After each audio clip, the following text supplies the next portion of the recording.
আচ্ছা, যদি আমি আপনাদের বলি দুটোর মধ্যে একটা জিনিস বেছে নিন। একটা হলো এমন একটা জীবন যেখানে আপনাকে প্রতিদিন কোনো ছুটি ছাড়া দিনরাত একটা কোম্পানিতে কাজ করতে হবে, বসের গালাগালি সহ্য করে অক্লান্ত পরিশ্রম করতে হবে আপনাকে। আর অন্যটা হলো আপনাকে কোনো কাজই করতে হবে না, কিন্তু আপনার পুরো শহরটা জম্বি ভাইরাসে ভরে যাবে। তাহলে আপনারা কোনটা বেছে নেবেন? আমার মনে হয় আপনাদের মধ্যে 90% মানুষই যতই কষ্ট হোক না, আপনারা ওই কাজটাই বেছে নেবেন। কিন্তু আজকের গল্পটা ঠিক তার উল্টো। এখানে আমরা এমন একজন ছেলেকে দেখবো যে নিজের বসের অত্যাচারে এতটাই ডিপ্রেসড হয়ে পড়ে যে তার শহর যখন জম্বি ভাইরাসে ছড়িয়ে পড়ে তখন সে ভয় পাওয়ার বদলে উল্টে খুশি হয়ে যায়। আর এই কাজের ভয় থেকে এক সময় সে সবার কাছে একজন হিরো হয়ে ওঠে। তো হ্যালো গাইস, কেমন আছেন আপনারা? আশা করছি সকলেই ভালো আছেন। আজ আমরা এক্সপ্লেন করতে চলেছি 100 bucket list of the dead নামে এই দুর্দান্ত মুভিটি, যার IMDb রেটিং প্রায় 8 এর কাছাকাছি।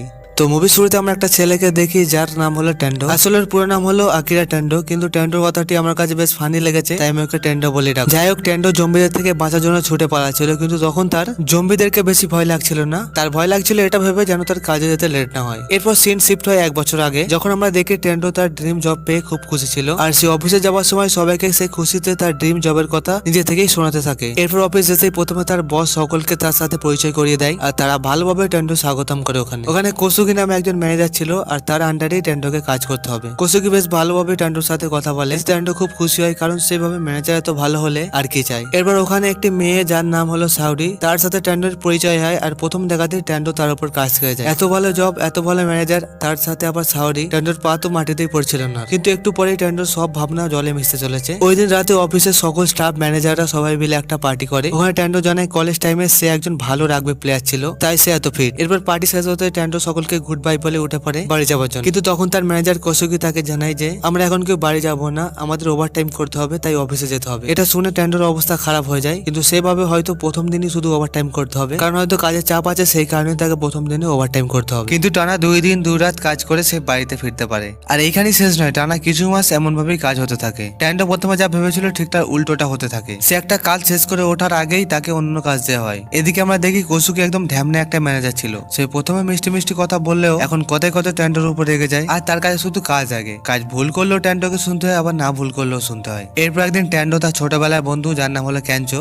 যার সাথে সে একই টিমে রাগবি খেলতো, তার সাথে টেন্ডো দেখা করে আর তার কর্ম লাইফের সব সমস্যার কথা বলে। অন্যদিকে ক্যাঞ্চো তার কর্মজীবনে একদম সুখে ছিল, আর সে একটা মডেলের সাথে ডেটও করছে। এটা শুনে টেন্ডো তো হিংসায় একেবারে জ্বলে ওঠে, আর ওইখানে তাদের মধ্যে ঝামেলা হয়। বলতে গেলে টেন্ডোর লাইফটা একদম নরকে পরিণত হয়, কিন্তু টেন্ডো চেয়েও জবটা ছাড়তে পারে না, কারণ এরপর সে যে জবটা পাবে হয়তো সেটা আরো খারাপ হতে পারে। তবে এই কোম্পানির মধ্যে একজনই ভালো ছিল, সেটা হলো সেওরি নামে একটি মেয়ে, যাকে টেন্ডো পছন্দ করে, আর একমাত্র সেই টেন্ডোর কষ্টটা বুঝতো। টেন্ডো ঠিক এতটাই ডিপ্রেসড হয়ে পড়েছিল যে সে করার কথাও ভাবতে শুরু করে। যাই হোক, এরপর একদিন টেন্ডো অফিস যাওয়ার সময় হঠাৎ দেখে তার প্রতিবেশী তাকে হামলা করে, আর সে একটা জম্বিতে পরিণত হয়েছে। এরপর অনেক জম্বি তাকে হঠাৎ করে আক্রমণ করে বসে। টেন্ডো বুঝতে পারে না এত জম্বি কোথা থেকে আসছে। সে বাঁচার জন্য ছাদে উঠে যায়, আর সেখানে একটি ব্যারিকেড ডিঙিয়ে ওপারে গিয়ে কোন রকম নিজেকে বাঁচায়। তখন টেন্ডো দেখে তার মাথার উপর দিয়ে একটি প্লেন জ্বলন্ত অবস্থায় গিয়ে ক্র্যাশ করে, আর সে দেখে গোটা শহর তখন আগুনে চলছে, আর রাস্তায় রাস্তায় কত জম্বি ঘোরাঘুরি করছে। তখন টেন্ডোর ব্যাপারটা আর বুঝতে দেরি হয় না, সে বুঝতে পারে গোটা শহর জম্বি ভাইরাসে ছড়িয়েছে। কিন্তু এই ঘটনায় টেন্ডো ভয় পাওয়ার বদলে উল্টে খুশি হয়, কারণ তাকে আর কাজে যেতে হবে না। আর এটা ভেবে সে পুরো খুশিতে আত্মহারা হয়ে যায়। তবে তার সাউরির জন্য খুব চিন্তা হতে থাকে। সে সাউরিকে মেসেজ করে জিজ্ঞাসা করে তুমি কি ঠিক আছো? তখন সাউরি বলে আমি ঠিক আছি, আর সাউরি তখন তার লোকেশনটাও তাকে শেয়ার করে। এরপর টেন্ডো ছাদের পাইপ বেয়ে নিচে যায়, কারণ সিরিজে গেলে হয়তো তাকে জম্বিতে ধরে ফেলতো। তখন টেন্ডো দেখে দুজন প্রতিবেশীকে, আর তাদের টেন্ডো বলে আমি মার্কেট যাচ্ছি, আপনাদের কিছু লাগবে? তাহলে আমি এনে দেবো আপনাদের। তখন তারা নুডলস আর ফল আনতে বলে। এরপর টেন্ডো সোজা সাউরির দেওয়া লোকেশনে যায়। সেখানে গিয়ে সে তার বসকে জম্বি অবস্থায় দেখতে পায়। আসলে তার বসের সাউরির সাথে অ্যাফেয়ার ছিল, আর ওরা একসাথে থাকতো। এবার টেন্ডো বসের আক্রমণ থেকে কোনোভাবে সাউরিকে বাঁচায়, কিন্তু কোনোভাবে সাউরিকে জম্বি কামড়ে নিয়েছিল, যার ফলে সাউরিও তখন জম্বিতে পরিণত হয়। আর এটা দেখে টেন্ডো খুবই কষ্ট পায়, কারণ সে সাউরিকে ভালোবেসে ফেলেছিল। টেন্ডো এই অবস্থাতেই সাউরিকে তার মনের কথা জানিয়ে এখান থেকে চলে যায়। তারপর সে মার্কেট থেকে ঘুরে যখন তার রুমে যাওয়ার সময় সে দেখে তার প্রতিবেশী কাপলদের ঘরে জম্বি আক্রমণ করে, আর এটা দেখে সে আরো ভেঙে পড়ে, কারণ সেভাবে তাদেরকে হয়তো জম্বিতে মেরে ফেলেছে। এরপর সে বসে বসে সাউরির কথা ভাবতে থাকে, আর সাউরি তাকে একবার বলেছিল যে তুমি সেই কাজ করো যে কাজ তুমি মন থেকে করতে চাও। এরপর টেন্ডো ঠিক সেই মতো একটা কপি বের করে, আর তাতে টোটাল 100টা কাজের লিস্ট বানাতে থাকে। সেই কাজ যে কাজ আসলে সে মন থেকে করতে চায়, কিন্তু সেগুলো করার জন্য কখনো সে টাইম পায়নি। সে ওই নোটে পয়েন্টিং করে লিখতে থাকে সে কি কি করতে চায়, যেমন রুম ক্লিন করা, হেয়ার কালার করা, বাইক চড়া, বাজি ফাটানো, এয়ার হোস্টেসের সাথে ড্রিঙ্ক করা, এইসব। আসলে টেন্ডোর বয়স বাড়লেও তার মন একেবারে বাচ্চাদের মতো। এরপর পরদিন টেন্ডো সেই মতো রুমকে ক্লিন করে, তারপর সুপার মার্কেট থেকে কিছু পছন্দ মতো সামগ্রী নেয়। এরপর সে তার চুলকে কালার করে, কিন্তু ভালো না লাগায় সে আবার চুল কালো করে নেয়। এরপর সে একটি বিল্ডিং এ তার পোর্ট্রেটও বানায়। তারপর তারপর একটি শপ থেকে কিছু বাজি ওঠায় আর ওখান থেকে আসার সময় কিছু জম্বি তার পেছনে পড়ে যায়। আর সে তখন ওখানে তার সাইকেল ছেড়ে একটা বাইকও নিয়ে চলে আসে আর এতে করে তার বাইক চালানোর শক্তিও পূরণ হয়ে যায়। আর তারপর ট্যান্ডো খুব বাজিও ফাটায় ওখানে, আর এমন করে সে একদিনে অনেক কিছু কমপ্লিট করে ফেলে। এবার পরের দিন ট্যান্ডো একটি স্টোরে কিছু খাবার আনতে গেলে সেখানে সে একটি মেয়েকে দেখতে পাই যার নাম ছিল সিজুকা। সে ওই স্টোর থেকে খাবার আনতে এসেছিল, কিন্তু ওখানে একটা জম্বি হঠাৎ একটা লোককে আক্রমণ করলে ট্যান্ডো তাকে বাঁচানোর জন্য জম্বিদেরকে নিজের দিকে নিয়ে আসে, যার ফলে জম্বিরা ওদের জনকে আক্রমণ করতে আসলে সুজুকা একাই ওদের দেখে নেয়। আর এখানে আমরা জানতে পারি জম্বিরা সাউন্ডকে ফলো করে। এবার ট্যান্ডো সিজুকাকে বলে আমাদের একসাথে থাকা দরকার এই সময়ে।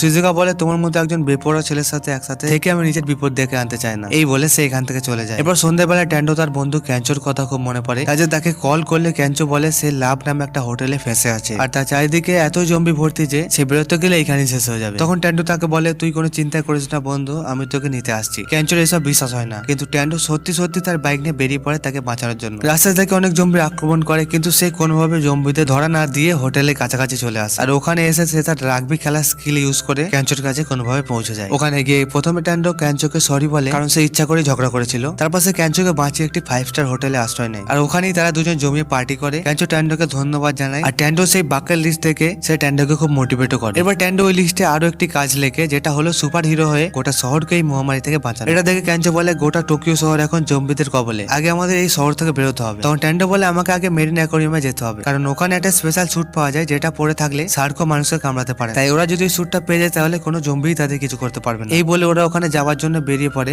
তখন একটা বাস হঠাৎ করে এসে অ্যাক্সিডেন্ট হয়, আর তখন বাসের যাত্রীদের উপর ওখানে থাকা আশেপাশে জম্বিরা হামলা করে দেয়। ক্যাঞ্চো আর ট্যান্ডো কোনোভাবে বাসের ড্রাইভার সহ কিছু জনকে একটা দোকানের মধ্যে ঢুকিয়ে নেয়, যার মধ্যে সুজুকাও ছিল। আর ওই বাসের লোকরা তখন ট্যান্ডোরে জানায় গোটা বাসের সকলে মিলে মেরিন অ্যাকোয়ারিয়ামে যাচ্ছিল, কারণ এখনো পর্যন্ত ওখানে কোনো জম্বি পৌঁছায়নি, আর ওখানে এখন পর্যাপ্ত পরিমাণে খাবার মাছ আছে, তাই খাবারের কোনো অভাব হবে না। তখন ট্যান্ডো বলে আমরা ওইখানেই যাচ্ছি। এরপর ট্যান্ডো জানতে পারে যাদের ওরা বাঁচালো তাদের মধ্যে এই দুটি মেয়ে ছিল এয়ার হোস্টেস। তাই ট্যান্ডো কি করে, সে চালাকি করে ওদের কাছে বসে ড্রিঙ্ক করে নেয়, যাতে করে তার বাকেট লিস্টের এয়ার হোস্টেসের সাথে ড্রিঙ্ক করার ইচ্ছাটিও পূরণ হয়ে যায়। কিন্তু ওখানে থাকা ড্রাইভারটির হাতে কখন জম্বি আগে কামড়ে নিয়েছিল, তাই সেই জম্বিতে পরিণত হয়ে এয়ার হোস্টেস মেয়ে দুটিকে কামড়ে নেয়। আর ওরাও তখন জম্বিতে পরিণত হলে ওরা তিনজন মিলে ওদের উপর হামলা করে দেয়। ওরা কোনো রকমে ওখান থেকে বেরিয়ে একটি গাড়িতে উঠে পড়ে, আর সেই গাড়ি চালিয়ে ওরা ওখান থেকে বেরিয়ে যায় কোনোভাবে। আর যে গাড়িটা করে ওরা যায় সেই গাড়িটা চড়াও ওই বাকেট লিস্টের একটি পয়েন্ট ছিল, আর সেটাও কমপ্লিট হয়ে যায়। এরপর মেরিন অ্যাকোয়ারিয়ামে যাওয়ার পথে তারা তিনজন মিলে ট্যান্ডোর বাকেট লিস্ট অনুযায়ী তারা বোটে যোগা করে, তারপর প্যারাগ্লাইডিং করে এবং হট স্প্রিং এ স্নানও করে। এসব করে সুজুকার ওদের দুজনকে এত ভালো লেগে যায় যে সে ওদেরকে আর ছেড়ে যেতে চায় না। এরপর ওরা তিনজনে অ্যাকোয়ারিয়ামের কাছাকাছি চলে আসে। রাস্তায় কেউ কাঁটা বিছিয়ে রাখলে তাদের গাড়ি ওখানে অ্যাক্সিডেন্ট হয়, যার ফলে ট্যান্ডো ওখানে জ্ঞান হারিয়ে ফেলে। জ্ঞান ফিরতে সে দেখে তার সামনে সেই ম্যানেজার দাঁড়িয়ে। সেভাবে এটা হয়তো তার স্বপ্ন ছিল, কিন্তু কিছুক্ষণ পর সে বুঝতে পারে এটা সত্যিকারের ম্যানেজার। তখন ম্যানেজার কোসুকি বলে সে এখানে অ্যাড শুট করার জন্য ছিল, কিন্তু হঠাৎ এই প্যান্ডামিক শুরু হয়ে যায়, সে এখানেই তার আড্ডা বানিয়ে নিয়েছে, আর এই জায়গাটা তার কোম্পানির মতোই করে বানিয়ে নিয়েছে সে। আর এখানে যারা আশ্রয় নিতে আসে তাদের কোসুকি এখানে থাকতে দেয়, খেতে দেয়, তার বদলে তাদেরকে কাজ করায়। এটা শুনে ট্যান্ডো ভাবে তাকে আবার এই ম্যানেজারের সাথে কাজ করতে হবে। আসলে সে যে কাজের ভয়ে এতদিন ছুটে ছুটে পালাচ্ছিল,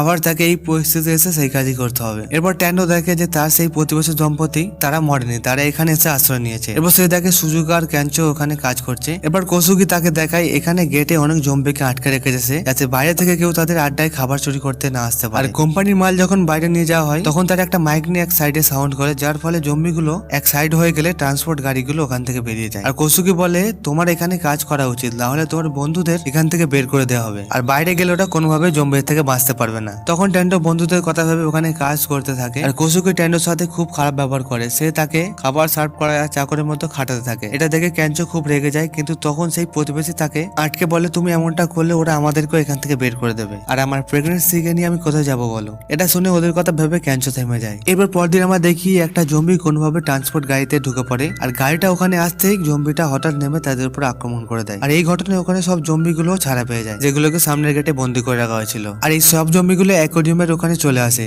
আর কিছু জম্বি অ্যাকোয়ারিয়ামের ভিতরে কোনোভাবে চলে গেলে ওখানে থাকা শার্কটি ওদের খেয়ে নেয়। এদিকে সুজুকা আর ক্যাঞ্চো দুজন মিলে ট্যান্ডোকে বোঝায় যে সেজন্য কোসুকের গোলামি না করে সে তার বাকেট লিস্ট পূরণ করে। আর শেষমেশ ট্যান্ডো রাজিও হয়ে যায়, আর কোসুকে সরাসরি মানা করে দেয় যে সে এই মুহূর্তে তার কাজ থেকে রিজাইন নেবে, আর সে কোনোভাবে আর কোসুকের হয়ে কাজ করবে না। আর সেই মুহূর্তে হঠাৎ করে জম্বিগুলো ওখানে আক্রমণ করে দেয়, আর এই হারামি কোসুকি তখন তার দুজন ওয়ার্কারকে সামনে ফেলে দিয়ে পালিয়ে যায়। ট্যান্ডো আর কাঞ্চো কিছুজনকে নিয়ে একটা জায়গায় চলে যায়। ট্যান্ডো ওই দুজন ওয়ার্কারকেও কোনোভাবে বাঁচিয়ে নেয়। এরপর ট্যান্ডো বলে কোসুকি বাইরে পড়ে আছে, ওকে কোনোভাবে বাঁচাতে হবে। কাঞ্চো তখন ট্যান্ডোকে মানা করলে ট্যান্ডো বলে কোসুকিকে জম্বির হাতে মরতে দেওয়া এটা কিন্তু তোমার বাকের লিস্টে ছিল না, আমি কোনোভাবে একটা মানুষকে এভাবে মরতে দিতে পারি না। এরপর ওরা দুজনে কোসুকিকে বাঁচাতে গিয়ে দেখে সেই শার্কটা যে শার্কটা জম্বিদের খেয়েছিল সে ওই জম্বিদের খাওয়ার ফলে সে নিজেও জম্বিতে পরিণত হয়েছে, মানে জম্বি শার্ক হয়ে গেছে। আর সুজুকা বলে চিন্তা করো না, শার্ক মাটিতে কিছু করতে পারবে না কাউকে। তখন ওদের ভুল প্রমাণ করে তখন শার্কটির অনেক পা বেরিয়ে আসে আর শার্কটি ওদের উপর আক্রমণ করে দেয়। তখন ওরা অন্য একটি জায়গায় চলে যায় কোনোভাবে, কিন্তু কোসুকি আবারও বাইরে ফেসে গেলে ট্যান্ডো ওকে বাঁচাতে আসে। কিন্তু এবার ট্যান্ডো সেই স্যুটটি পরে আছে যে স্যুটটির জন্য সে এখানে এসেছিল। এবার ট্যান্ডো ও শার্কের সাথে খুব লড়াই হয়, ক্যাঞ্চো শার্কের সাথে খুব লড়াই করে। তখন অন্যান্য জম্বিগুলোর সাথে লড়াই করতে করতে সুজুকা কি করে, সে দুটো মাইক চালিয়ে দুদিকে জলে ফেলে। তার ফলে জম্বিগুলো ওই মাইকের সাউন্ড ফলো করে তারাও জলে ঝাঁপ। এবার সুজুকা একটা বুদ্ধি বের করে, সে বলে যদি দুটো ব্যাটারিকে একসাথে জয়েন করে শার্কের নাকের একটি সেন্সিটিভ জায়গায় আমরা মারতে পারি তাহলে কারেন্ট লাগার ফলে শার্কটি মরে যেতে পারে। এরপর আমরা দেখি সুজুকা তৈরি করা ওই ব্যাটারি দুটো ক্যাঞ্চো ট্যান্ডোকে পাস করে আর ট্যান্ডো ল্যাপিয়ে শার্কের মাথায় মারলে শার্কটি ওখানে মারা যায়। আর পুরো মুভির মধ্যে এই সিনটা একটি খুব বাজে একটি সিন, কারণ শার্ককে মারার জন্য অন্য একটি প্ল্যান বানাতে পারতো মুভি ডাইরেক্টর। দুটো ব্যাটারি টাচ করতেই শার্কটি মরে গেল, যা তা ব্যাপার একটা। যাই হোক, এরপর সকলে ওখান থেকে যেতে চাইলে কোসুকি ওদের আটকায়, কিন্তু সেই দুজন ওয়ার্কার বলে তুই কি লিডার, তুই নিজে বাঁচার জন্য আমাদেরকে আগে ফেলে দিস, তুই লিডার হতেই পারিস না। আসল লিডার হলো ট্যান্ডো, যে নিজের জীবন বাজি রেখে সকলকে বাঁচিয়েছে। এই বলে ওরা সকলে ওখান থেকে চলে যায় আর ওরা তিনজন একটি গাড়ি করে চলে যায়। যাওয়ার সময় ট্যান্ডো সেই বাকের লিস্টে সুজুকা ও ক্যাঞ্চো তার ইচ্ছের কথা লেখে। ক্যাঞ্চো লেখে সে বড় কমেডিয়ান হতে চায় আর সুজুকা লেখে সে একজন বড় ডাক্তার হতে চায়। আর এখানে শেষ হয় জোম 100 নামে মুভিটি। তো এই এক্সপ্লেনটি যদি আপনাদের ভালো লেগে থাকে তাহলে অবশ্যই একটি লাইক করবেন, আর এরকম পরবর্তী এক্সপ্লেন দেখতে চাইলে অবশ্যই চ্যানেলটিকে সাবস্ক্রাইব করে যাবেন।